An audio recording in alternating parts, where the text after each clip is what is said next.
सगळ्यांचं स्वागत करतो। काल आपल्या सर्वांना माहिती आहे की जागतिक गद्दारी दिन होता आणि आम्ही आधीच सांगितलं होतं की ही जी गद्दारी झाली, 40 चोर जे पळाले, त्यांनी फक्त आमच्याशी गद्दारी नाही तर या महाराष्ट्राशी गद्दारी केलेली, या देशाची गद्दारी केलेली। एकंदरच आपण पाहिलं तर गेल्या 2 वर्षांमध्ये महाराष्ट्रात जो गोंधळ उडालेला आहे तो सगळीकडे आपल्याला दिसत आहे। आजच बातमी माझ्या कानावर आलेली आहे की मुंबई महानगरपालिकेने आर्थिक सहाय्य न दिल्यामुळे बीएसटीची देखील दरवाढ होणार आहे। हे सगळीकडे लूट चालूच आहे, पण दुसऱ्या बाजूला ज्या महत्त्वाच्या परीक्षा असतात तिथे आपल्या सगळ्यांना माहिती आहे एकंदरच देशभरात गोंधळ होत चाललेला आहे। काल राहुल गांधीजी यांची प्रेस आपण पाहिली असेल, त्याच्यात पण त्यांनी सांगितलं की पापाने वॉर रुकवा दी, पण एक्झाम लीक काही थांबू शकलेले नाहीयेत। जसा नीटचा गोंधळ देशभरात आपण पाहतो तसा महाराष्ट्रात देखील MHCETचा गोंधळ झालेला आहे। तो आपल्या समोर काही 2-4 मिनिटात मी आणत आहे। गोंधळ म्हणजे जर आपण पाहायला गेलं तर आपल्या पण लक्षात येईल की ही जी काही परीक्षा झाली सीईटीची ती एवढी विचित्र झाली, एवढ्या विचित्र प्रमाणे झाली की नक्की ह्यांनी परीक्षा दिली कोणासाठी? पैसे कमवण्यासाठी ह्या सीईटी सेलनी परीक्षा ऑर्गनाइज केली होती की मुलांची काय तयारी आहे हे बघण्यासाठी केलं होतं? अरे जरा मागे फोनवर कोण बोलतंय? नक्की काय केलं होतं हे आपण लक्षात घेणं गरजेचं आहे। एकंदर जर आपण महाराष्ट्रात पाहिलं तर आत्ता पण आपण पहा, पोलीस भरती जी सुरू आहे, मला वाटतं पुण्याकडे पण थोडं आंदोलन सुरू आहे की पावसाळ्यात ही पोलीस भरती कशासाठी? निवडणुकीच्या तोंडावर तुम्ही हा गोंधळ घालताय का? त्या पोलीस भरतीमध्ये पण आपण जर एकाच जिल्ह्याचे, धुळे जिल्ह्याचे जर क्वालिफिकेशन पाहिले, कोण कोण पोलीस भरतीसाठी गेले, साधारणपणे 17,500 पद आहेत पोलिसांमध्ये, 17 लाख की 17.5 लाख विद्यार्थी किंवा ह्याच्यात ऍप्लिकेंट्स आलेले आहेत। म्हणजे एकंदर महाराष्ट्रातली जॉबची परिस्थिती आपण पाहू शकता। ह्याच्यात ऍप्लिकेंट्स कोण कोण आहेत पोलीस भरतीमध्ये? पोस्ट ग्रॅज्युएट 138 आहेत, BSc 166 आहेत, BSc ॲग्री 16 आहेत, BE 22 आहेत, BSc वगैरे LLB 3 आहेत, BTech 3 आहेत, BSW 8 आहेत, BA 526 आहेत, B फार्माचे साधारणपणे 10 आहेत, BComचे 80 आहेत। हे एका जिल्ह्यातले आणि एका पत्रकारांनी ट्विट केलेलं आहे। म्हणजे एकंदर आपल्याला कळतं की महाराष्ट्रात शिक्षण आणि शिक्षणानंतर नोकरी किती खराब आता परिस्थिती झालेली आहे। पण जो आम्ही ज्या पेपरबद्दल बोलत आहोत, ज्या कॉमन एंट्रन्स टेस्टबद्दल बोलत आहोत, आमचे जे सेनेट सदस्य आहेत, प्रदीप सावंतजी असतील, राजन कोळंबकरजी असतील, या दोघांनी हा विषय हाती घेतला होता। आपल्यातून देखील मला वाटतं अनेक बातम्यांमध्ये हे दिसलं, न्यूजपेपर्समध्ये देखील आलं होतं। आता मूळ मुद्दा ह्याच्यात काय आहे? आमची मागणी ही आहे की कोणालाही री एक्झाम नकोय। पहिलंच मी स्वच्छ आणि स्पष्टपणे सांगतो की सीईटीमध्ये री एक्झाम कुठच्याही विद्यार्थ्यांना नकोय। पण आज जो गोंधळ झालेला आहे तो ह्या परीक्षा तुम्ही कशा घेतल्या, त्याच्यानंतर मार्क कसे दाखवले आणि आता रिझल्ट जो लागलेला आहे त्याच्यावरनं गोंधळ झालेला आहे। पहिला गोंधळ हा आहे की ह्या पेपरमध्ये सीईटीमध्ये सीईटी सेलची स्वतःची एक नोटीस आलेली आहे, रिवाइज नोटीस आलेली आहे। त्याच्यात तुम्हाला सांगतो एकंदर 30 सेशनमध्ये 2 पेपर घेतले होते। सीईटी जी इंजिनिअरिंगसाठी आहे त्याच्यात 24 बॅचेसमध्ये 1 पेपर दिला गेला। किती? 24। म्हणजे जी नीट आपण एका पेपरमध्ये देशभरात देतो, ह्या महाराष्ट्रामध्ये, आपल्या महाराष्ट्रामध्ये सीईटी सेलनी 1 पेपर 24 बॅचेसमध्ये वेगळं वेगळं घेतलं। त्याच्यात अर्थात वेगळे वेगळे प्रश्न होते, सिलेबस वगैरे काही आधी कोणाला सांगितलं नव्हतं, पण त्या 24 पेपरमध्ये ह्या अनेक वेगळ्या बॅचेस बसल्यानंतर साधारणपणे ऑब्जेक्शन घेण्यासाठी तुम्हाला 1000 रुपये लागतात। जर तुम्हाला वाटलं की तुम्ही कुठेतरी पेपरमध्ये काही चूक केली आहे, सीईटी सेलकडून काही चूक झाली आहे किंवा उत्तरपत्रिकेत काहीतरी तुम्ही चुकीचं त्याच्यात दाखवलेलं आहे आणि मला करेक्शन पाहिजे, साधारणपणे 1000 रुपये घेतात, बरोबर ना प्रदीपजी? आता ते 1000 रुपये किती ऑब्जेक्शन्सवर घेतलेत? तर 1425 ऑब्जेक्शन्स ह्या पेपरमध्ये आले। म्हणजे तुम्ही आता त्याच्यात जे काही इक्वेशन आहे ते लावा, 1425 × 1000 किती झाले? एवढे पैसे ह्या सीईटी सेलनी कमवलेले आहेत। त्याच्यात 232 युनिक ऑब्जेक्शन आयडीज आहेत। आता चुका तरी किती याव्यात? ज्या विद्यार्थ्यांनी काढलेल्या आहेत, म्हणजे तुम्ही लक्षात घ्या, या सीईटी सेलनी किंवा ज्यांनी पेपर सेट केला त्यांनी चुका काढलेल्या नाही आहेत, ह्या पेपरमध्ये चुका झालेल्या आहेत। ते किती असतील? तर माझ्याकडे हे एक पान आहे, दुसरं पान आहे, तिसरं पान आहे। म्हणजे विचार करा, जो पेपर तुम्ही लिहिताय त्या पेपरमध्ये चुका ह्या 54 चुका आहेत। म्हणजे पहिलं तर ह्या एक्झामिनेशन जे सेट केलं त्यांची परीक्षा घेतली पाहिजे की त्यांची योग्यता काय आहे हे पेपर सेट करण्याची। हे कमिशनर नक्की कोण आहे त्या सीईटी सेलचे? त्यांचं अजून निलंबन का नाही झालं? 54 चुका एका पेपरमध्ये येऊ शकतात का? हा पण विचार करणं गरजेचं आहे। आता त्याच्यावर पुढे काय दिलंय? आता चुका बघा कशा आहेत. फिजिक्समध्ये 1, 2, 3, 4, 5 ह्या सगळ्या चुका फिजिक्समध्ये आहेत. या फिजिक्समधल्या चुकांमध्ये ॲक्शन टेकन एक सुद्धा त्याच्यातलं ऑप्शन बरोबर नव्हतं. म्हणजे हे MCQ असतं, 4 तुम्हाला ऑप्शन्स दिले जातात आणि 4 ऑप्शनमधून एक ऑप्शनवर टिक करायचं असतं. त्या 4च्या 4 उत्तरांमधून जे ऑप्शनल उत्तर असतात एक सुद्धा उत्तर बरोबर नव्हतं. असा पेपर सेट होऊ शकतो का? बरं, त्याच्यात मग आता पुढे काय दिले, त्यांनी रिमार्क काय दिलेत, त्या विद्यार्थ्यांचं पुढे काय, मग कोणाला फुल मार्क दिलेत, कोणाला ग्रेस मार्क दिलेत, कुठे चेंज इन आन्सर की दिलेली आहे. म्हणजे मुद्दा असा आहे की पहिलं तर 54 चुका या 24 पेपरमध्ये या CET सेलनी केलेल्या आहेत. हा विषय आपण लक्षात घ्या. दुसरं म्हणजे हे सगळं झाल्यानंतर मला वाटतं 3 दिवस होते त्या विद्यार्थ्यांकडे पूर्ण पेपर त्यांचा तपासायला. बरं, तो पेपर पण त्यांना हाती येत नाही. तो पेपर लगेच त्याच्यावरनं गायब होतो वेबसाईटवरनं आणि जे उत्तर येतात किंवा जे तुमचे मार्क येतात, मार्क तुम्हाला दिसत नाहीत, पर्सेंटाईल येतं. आता पर्सेंटाईलमध्ये गोंधळ असा झालेला आहे, काही काही ठिकाणी कमी मार्क मिळूनही जास्ती पर्सेंटाईल मिळालेत आणि काही काही बॅचमध्ये चांगली मार्क मिळूनही कमी पर्सेंटाईल मिळाले. आमचा पहिला सवाल ह्या CET सेलला हाच आहे की तुम्ही हे जे पर्सेंटाईल ठरवलेलं आहे ते कसं ठरवलेलं आहे, काय गणित बसवले तुम्ही हे पर्सेंटाईल ठरवण्यासाठी, कारण ह्या पर्सेंटाईलवरनं तुम्हाला ॲडमिशन पुढची मिळणार आहे.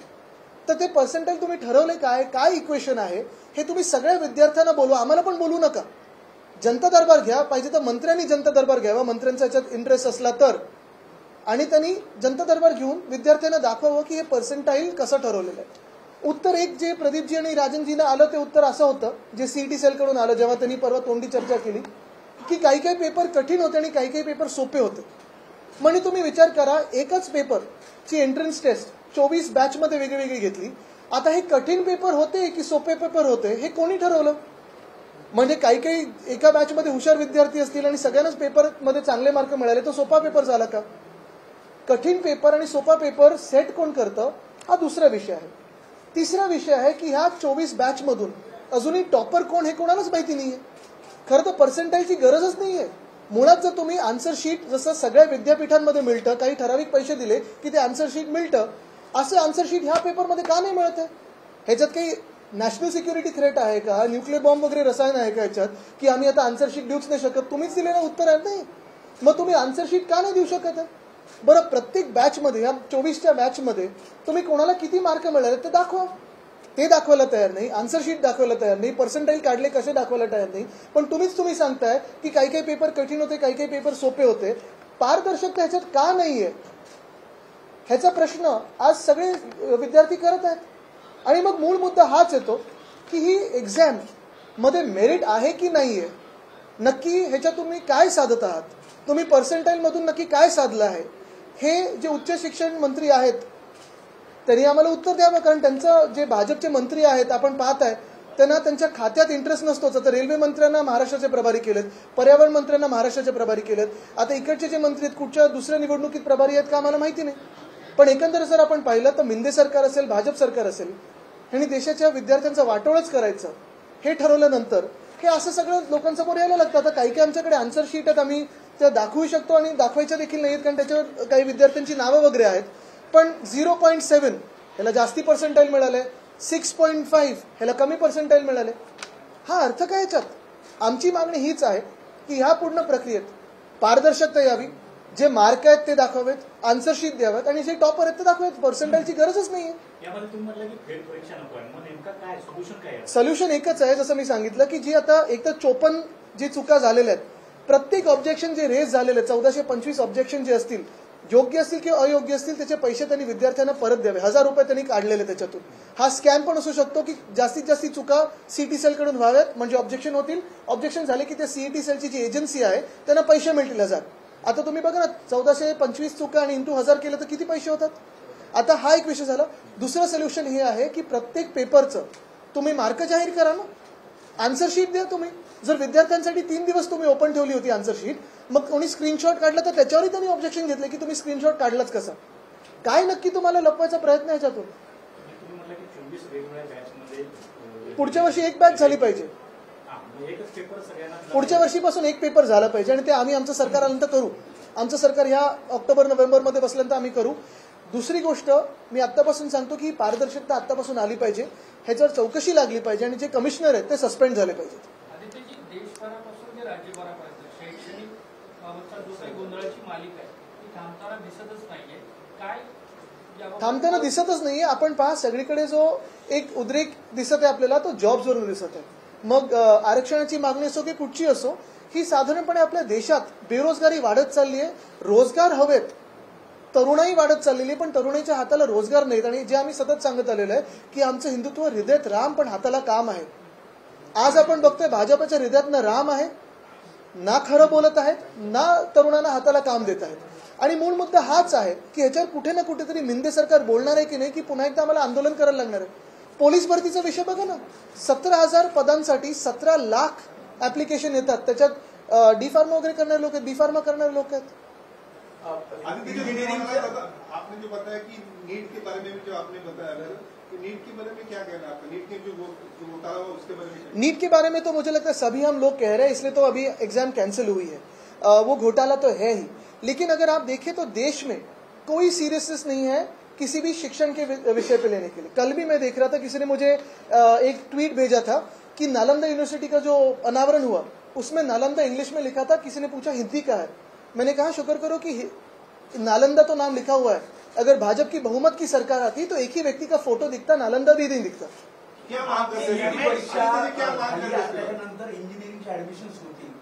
मी काल पत्र दिलेलं आहे की तात्पुरतं स्थगिती द्यावी आणि हा जो गोंधळ आहे तो त्यांनी पहिला मार्गी लावावा. टॉपर्स कोण आहेत? बॅच वाईज 24 बॅचेस दाखवले आहेत. टॉपर कोण आहेत? मार्क द्यावे. पर्सेंटाईजची काय गरज आहे? मार्क द्या, तुम्हाला पर्सेंट कळते आणि तुम्हीच ठरवता कुठचा पेपर कठीण, कुठचा पेपर सोपा. तात्पुरतं स्थगिती द्यावी, कारण हा जो गोंधळ आहे, 2-3 मुलांनी स्वतःला काही बरं वाईट करायची वगैरे पण पत्र लिहिलेली आहेत. मग ह्याला जबाबदार मंत्री राहतील का? हिंदी में बताइए एमएचसीईटी का ये पूरा घोटाला क्या है, कितने छात्र प्रभावित हुए हैं और अभी की क्या? जैसे नीट का घोटाला हुआ था, आपने देखा होगा नीट में, तो अभी तो एग्जाम्स कैंसिल की गई है. देश भर में ये नीट हुआ और उसके बाद एग्जाम्स कैंसिल हुए. यहाँ महाराष्ट्र में एमएचसीईटी जो एंट्रेंस एग्जाम होती है उसका भी ऐसे ही कुछ दुर्भाग्यपूर्ण घोटाला दिख रहा है. हमारी ये मांग नहीं है कि इसमें री एग्जाम हो, किसी की भी मांग नहीं है री एग्जाम हो, लेकिन ये एमएचसीईटी लगभग 24 बैच में ली गई. एक पेपर 24 बैच में किया गया. उसमें भी रिजल्ट्स अगर आप देखें तो रिजल्ट्स के पहले ही जो बच्चों ने, विद्यार्थियों ने ऑब्जेक्शन लिए हैं, 1425 ऑब्जेक्शन है. हर ऑब्जेक्शन के लिए 1000 रुपए लिए जाते हैं. अगर आपने देखा होगा तो इस पेपर में इंग्लिश हो, फिजिक्स हो, केमिस्ट्री हो, मैथ्स हो, लगभग बायोलॉजी हो, 54 गलतियां हैं, मिस्टेक्स है, खामियां हैं इस पेपर में. और ये सब ग्रेस मार्क्स में दिए हैं उन्होंने. तो ये ग्रेस मार्क्स किसको मिले हैं? मिस्टेक्स किसने प्राप्त किए हैं? अगर आपने देखा होगा तो हमने ये भी मांग की है कि क्लैरिटी हो, सिर्फ परसेंटाइल में नहीं, तो मार्क्स किसको क्या मिले हैं, आंसर शीट मिले, आंसर शीट दिखाया जाए, पारदर्शिता हो. इसमें कौन सी ऐसी बड़ी बात है या नेशनल सिक्योरिटी की बात है कि इसमें पारदर्शिता नहीं है? बात यही है, हम सिर्फ यही मांग रहे हैं कि किसको कितने मार्क्स मिले, कौन टॉपर है, क्या मेरिट है, ये बताओ. अकाउंटेबिलिटी, चाहे पेपर लीक हो, चाहे इस तरह का घोटाला हो, अकाउंटेबिलिटी कहीं भी सेट होती नजर नहीं आ रही. आप क्या मांगते? अकाउंटेबिलिटी तो है ही नहीं. पेपर घोटाला हो या रेल का कोई एक्सीडेंट हो, कौन अकाउंटेबिलिटी दे रहा है देश में?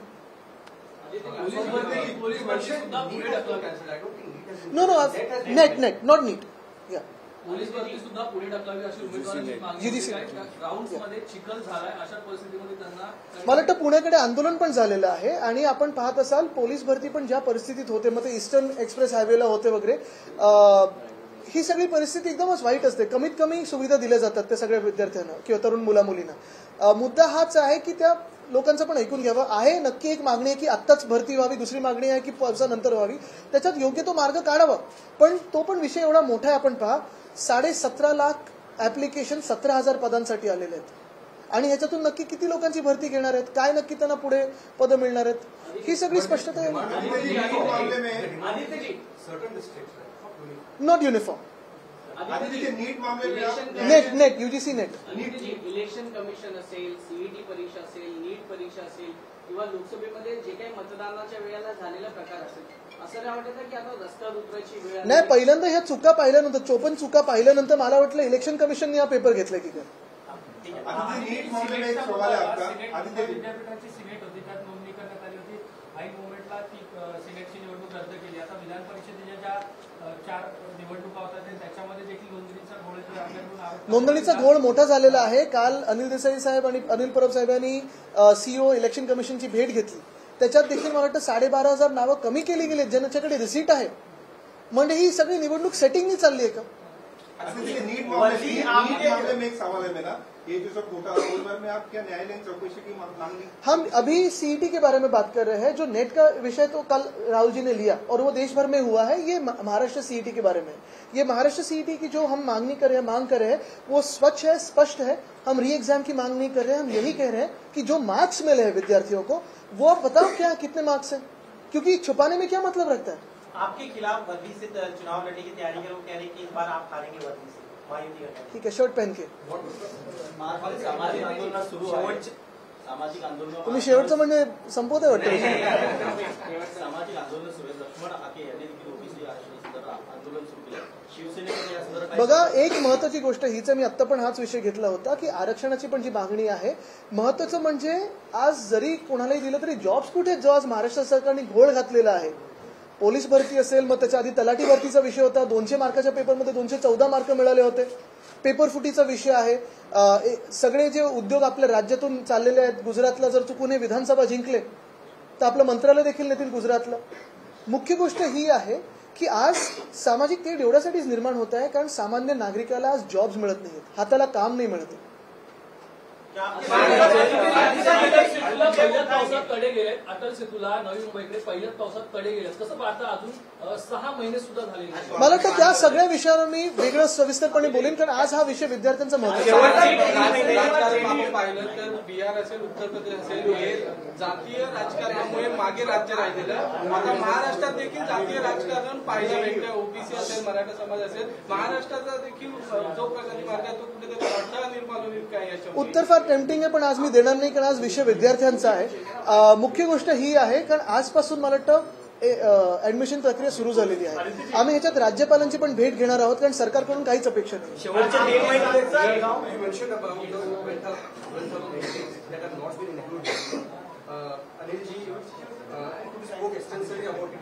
Yes.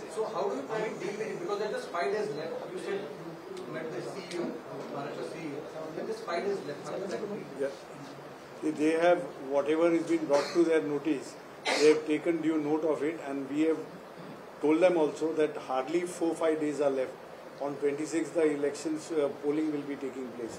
So it is their duty, when they have issued the supplementary and the names were excluded, it is their duty to check, and if the exclusion was proper as far as their contention, then they have to explain it, that this, because of this reason your form was rejected.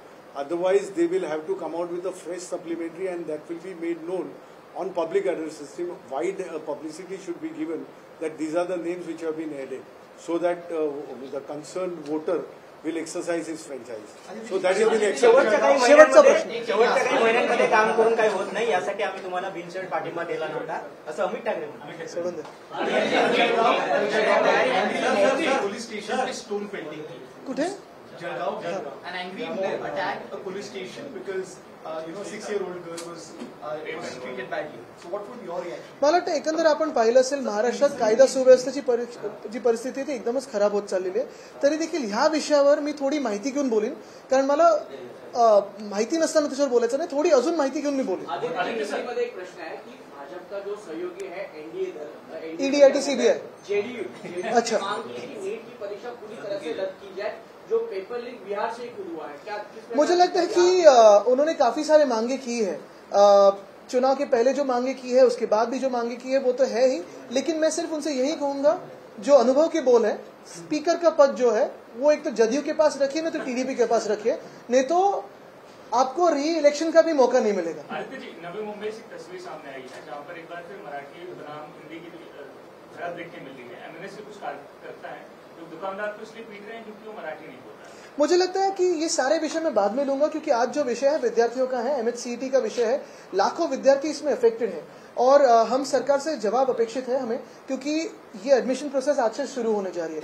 रही बात कुछ सुपारी वाले पार्टियों की, उसमें मैं नहीं जाता क्योंकि वो हर चुनाव में जागृत होते हैं और कुछ ना कुछ यहाँ वहाँ पब्लिसिटी स्टंट करते हैं. वोटों की बंटवारा करते हैं और फिर शांत हो जाए।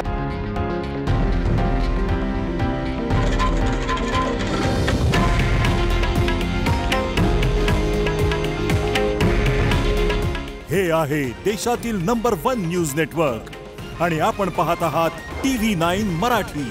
काळजी तुमची, हित महाराष्ट्राचं.